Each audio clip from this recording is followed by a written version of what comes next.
Hello everyone, my self सी काजल डेरोलिया। उम्मीद करते हैं सब बहुत बहुत अच्छे होंगे। हमने अपना जो ये सीरीज़ स्टार्ट किया है for December 2020 CMA foundation students के लिए, उसमें अभी हम ई बुलेटिन्स कवर कर रहे थे, जिसमें हमने ऑलरेडी अकाउंट से रिलेटेड एंड इकोनॉमिक्स से रिलेटेड कुछ ई बुलेटिन्स कवर की थी। जैसा कि हमने लास्ट क्लास में बताया था कि अभी हम 2020 की जितने भी ई बुलेटिन्स हैं उनके सब्जेक्ट्स कवर कर रहे हैं एंड आफ्टर दैट हम लोग 2019 की ई बुलेटिन्स पे चलेंगे।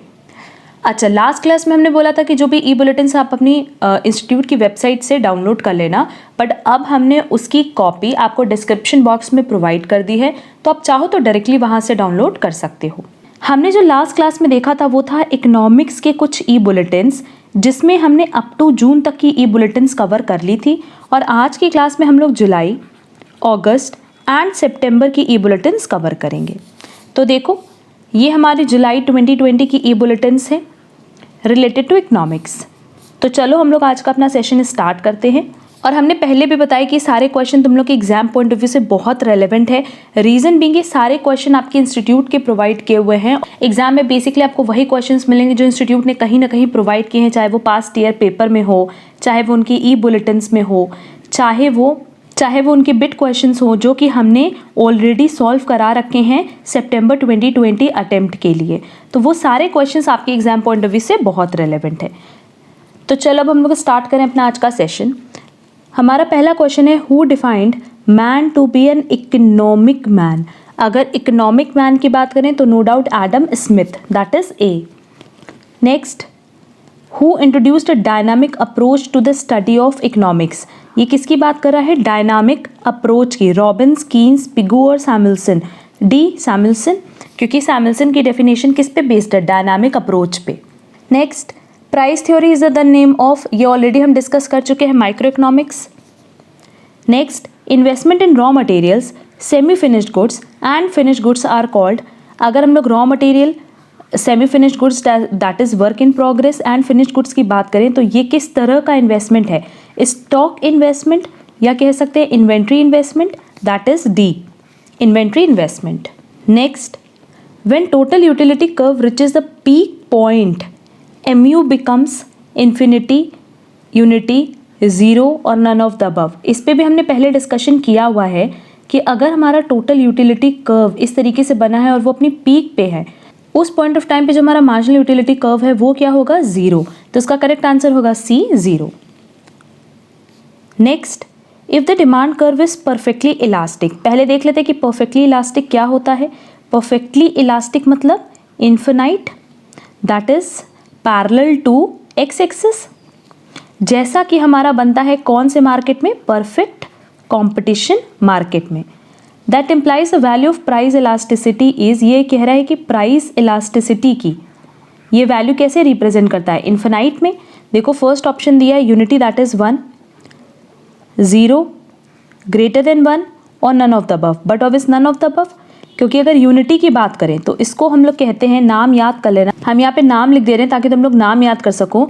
यूनिटी इज इक्वल टू 1, इसको हम लोग नाम देते हैं यूनिट इलास्टिक का। अगर 0 की बात करें तो ये परफेक्टली इनइलास्टिक है।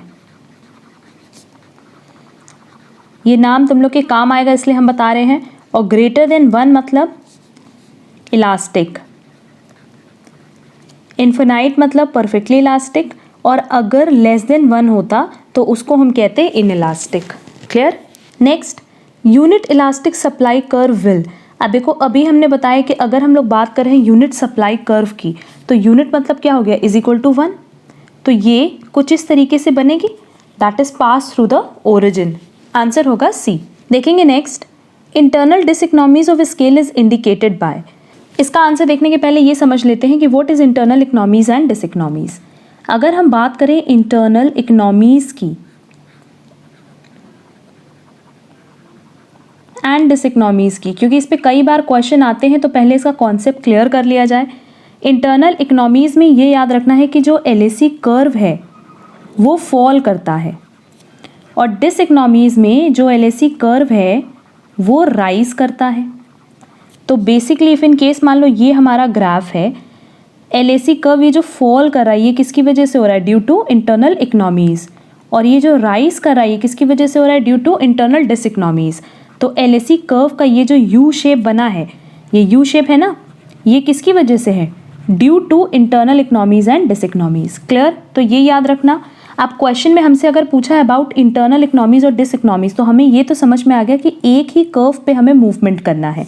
अगर इंटरनल इकोनॉमीज है तो डाउनवर्ड मूवमेंट होगा और इंटरनल डिसइकोनॉमीज है तो अपवर्ड मूवमेंट होगा, क्योंकि सेम कर्व पे ही हम अपवर्ड या डाउनवर्ड मूव कर रहे हैं।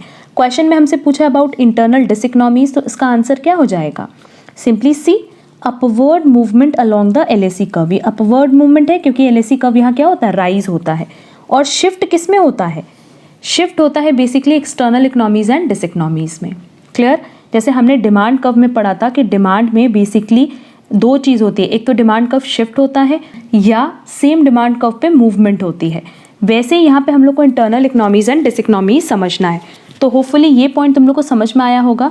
इसका करेक्ट आंसर है सी, बट साथ ही साथ यहाँ हमें एक्सटर्नल इकोनॉमीज और डिसइकोनॉमीज भी क्लियर कर दे रहे हैं, सो दैट ये टॉपिक भी तुम लोग का क्लियर हो जाए और आगे अगर इससे रिलेटेड कोई भी क्वेश्चन आए तो तुम लोग बहुत ही ईजिली सॉल्व कर सको। अब अगर हम लोग बात करें एक्सटर्नल इकोनॉमीज एंड डिसइकोनॉमीज की, तो इसमें भी देख लेते हैं कि क्या होता है।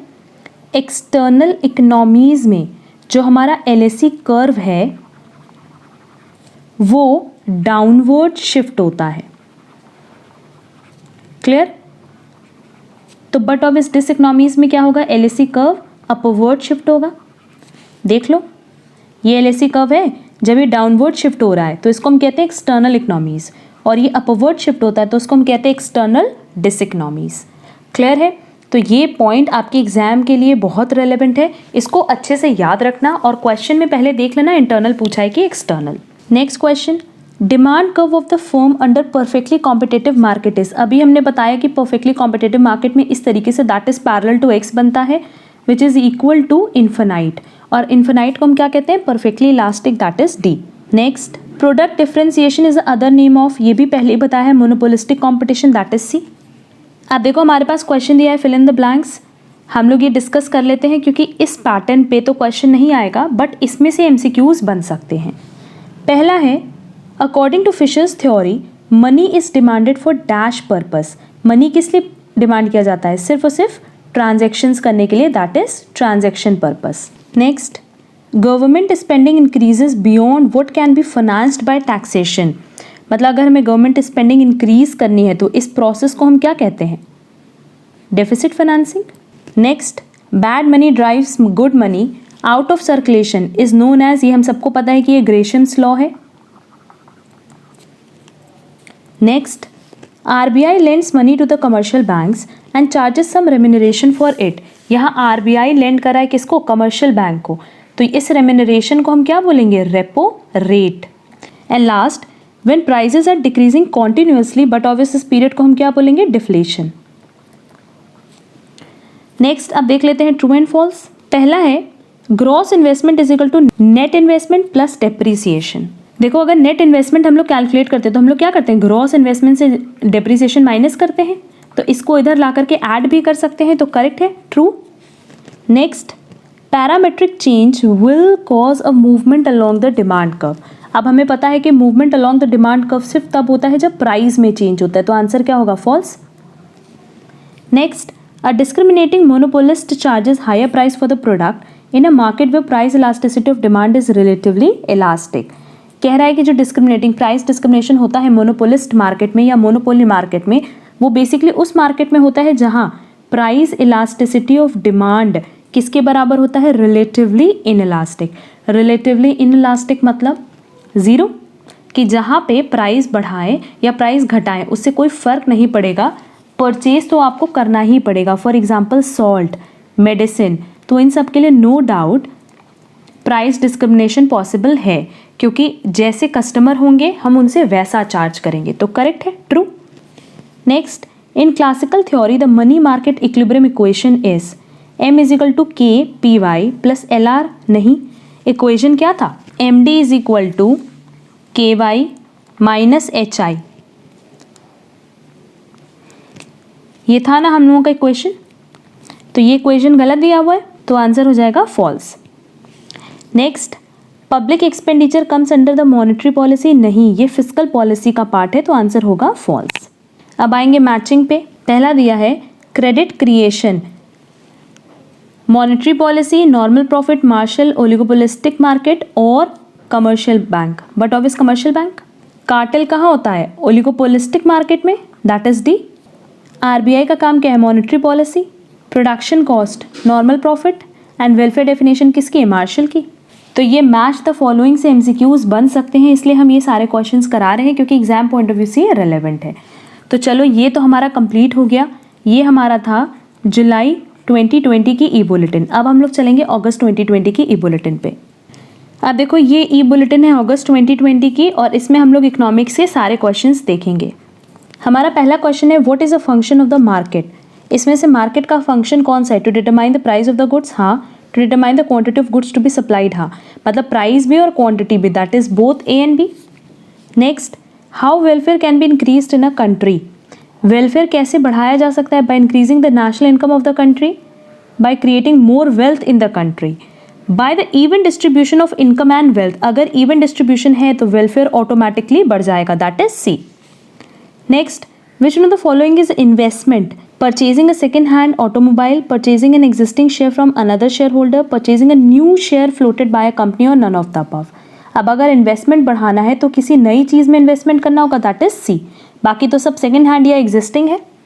और इन्वेस्टमेंट इंक्रीज करने के लिए हमें कोई नया शेयर या कोई नया इन्वेस्टमेंट करना होता है, तो इसका करेक्ट आंसर होगा C. Next, which one of the following is the aggregate demand of a country. Aggregate demand की बात करें तो but obvious C plus I, that is consumption plus investment. Correct answer होगा B. Next, consumer surplus is calculated with the following formula. Consumer surplus मतलब हमें जितने पे market में गुड्स मिला माइनस जितना हम रेडी हैं पे करने के लिए। तो बेसिकली ये होता है ना कि अगर हम 12 रुपये पे करने के लिए रेडी है तो हमें वो सामान कितने पे मिलता है? 10 पे। तो 2 रुपये का कंज्यूमर सरप्लस है। ऑप्शन देखो, willing price minus actual price, supply price minus actual price, supply price minus demand price और none of the above. A, willing price minus actual price. Willing price कितनी है? 12 और एक्चुअल कितनी है? 10, तो इसका डिफरेंस क्या हो गया? Consumer surplus. Next, which one of the following is not a determinant of demand. Determinant of demand कौन सा नहीं है? dx इज इक्वल टू जो फंक्शन होता है वो होता है price of X, price of related goods, income, taste and preference, expectation.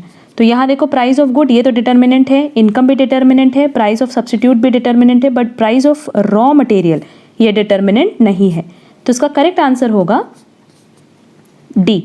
Next, if the cross elasticity of demand is negative the two commodities will be. अगर negative है मतलब एक की प्राइस इंक्रीज होने से दूसरे की डिमांड डिक्रीज हो जाए तो ऐसा कहाँ होता है? कॉम्प्लीमेंट्री गुड्स में, that is B. For example अगर हम लोग बात करें इंक एंड पेन की, तो इंक की प्राइस बढ़ने से पेन की डिमांड क्या होगी? डिक्रीज हो जाएगी एंड वाइस वर्सा, तो इसका करेक्ट आंसर होगा बी। देखेंगे next, if the demand and supply both increase due to parametric change and supply increases more than demand then the equilibrium. तो किसी किसी पैरामीटर की वजह से चेंज हो रहा है। अब देखो डिमांड एंड सप्लाई दोनों चेंज होगा, तो पहले हम लोग डिमांड का नॉर्मल कर्व बनाएं और सप्लाई का भी।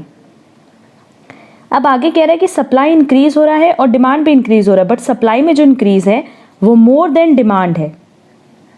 तो फिलहाल तो हमारी इक्विलिब्रियम प्राइस ये है और इक्विलिब्रियम क्वांटिटी ये है। अब देखो सप्लाई इंक्रीज हो रहा है, तो जब सप्लाई इंक्रीज होगा तो राइटवर्ड शिफ्ट होगा।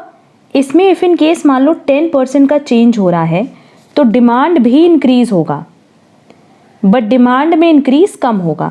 मान लेते हैं कि डिमांड में इंक्रीज हो रहा है सिर्फ 5% का। क्लियर? तो देखो अब जो हमारा न्यू इक्विलिब्रियम प्राइस है वो ये बन रहा है और न्यू इक्विलिब्रियम क्वांटिटी ये, मतलब इक्विलिब्रियम प्राइस डिक्रीज हो रही है एंड इक्विलिब्रियम क्वांटिटी इंक्रीज हो रही है।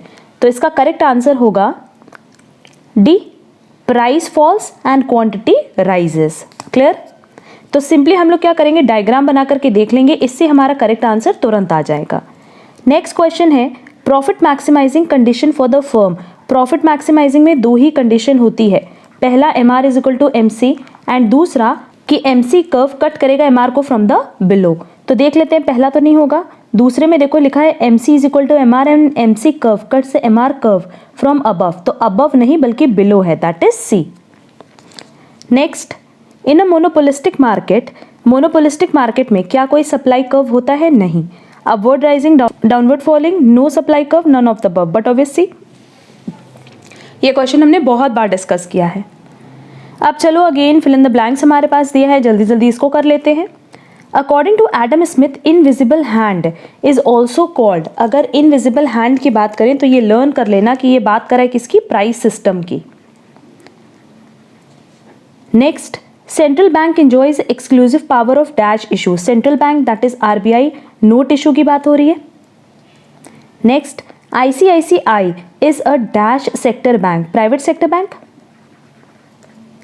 Next, according to Fisher's theory, money is demanded for dash purpose. अभी हमने ये डिस्कस किया था कि ट्रांजैक्शन पर्पस के लिए मनी को डिमांड किया जाता है। And last, money serves as a medium of exchange. तो ये सब लर्न कर लेना सो दैट अगर इससे एमसीक्यूज बनते हैं तो बहुत ही ईजिली आप लोग सॉल्व कर सको। अबाउट ट्रू फॉल्स पे पहला क्वेश्चन है, during inflation period the lenders of money will lose. Inflation के टाइम लेंडर्स ऑफ मनी जो पैसा लेंड करके रखे हैं उनका नुकसान होगा। ट्रू।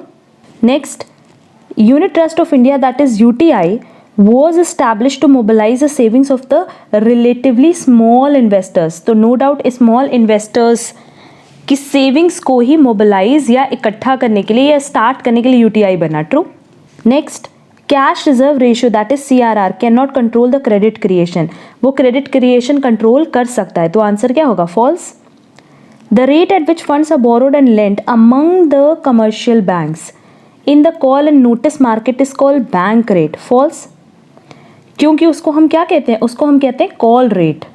ये हमने बताया भी था कि कमर्शियल बैंक आपस में एक दूसरे से लोन लेती हैं और उस रेट को हम कहते हैं call rate. Next, treasury bills are short term promissory notes issued by GOI at a discount generally for a period of 91 days। True. ये हमने पहले भी कराया था जहां पे यहाँ पे लॉन्ग टर्म दिया हुआ था, अभी देखो शॉर्ट टर्म दिया है तो करेक्ट आंसर है दैट इज ट्रू। अब देखेंगे मैचिंग। पहला है सर्टिफिकेट ऑफ डिपॉजिट स्कीम। ये सर्टिफिकेट ऑफ डिपॉजिट स्कीम किसकी? आरबीआई की। इंटरडिपेंडेंस, इंटरडिपेंडेंस कहाँ होता है? ओलिगोपोली मार्केट में जहाँ 2 to 10 सेलर्स होते हैं। आईएमएफ, आईएमएफ का हमने पहले बताया था कि कोटा होगा। नेक्स्ट, एग्रीकल्चरल क्रेडिट, ये कौन देता है? नाबार्ड, क्योंकि नाबार्ड बेसिकली एग्रीकल्चरल क्रेडिट के लिए ही बनी है। And last is substitution effect. Substitution effect किसका है? डिमांड कर्व का। क्लियर? तो यहाँ पे हम लोग का अगस्त 2020 का ये ई बुलेटिन कंप्लीट होता है। अब हम लोग चलेंगे सितंबर के ई बुलेटिन पे। चलो अब हम लोग स्टार्ट करेंगे सितंबर 2020 का अपना ई बुलेटिन, और ये लास्ट ई बुलेटिन है 2020 का। पहला क्वेश्चन है, A citizen of the country holds a government bond, so it is national wealth, government wealth, personal wealth or none of the above। Personal wealth, क्योंकि अगर citizen hold कर रहा है तो वो उनके personal wealth में ही count होगा।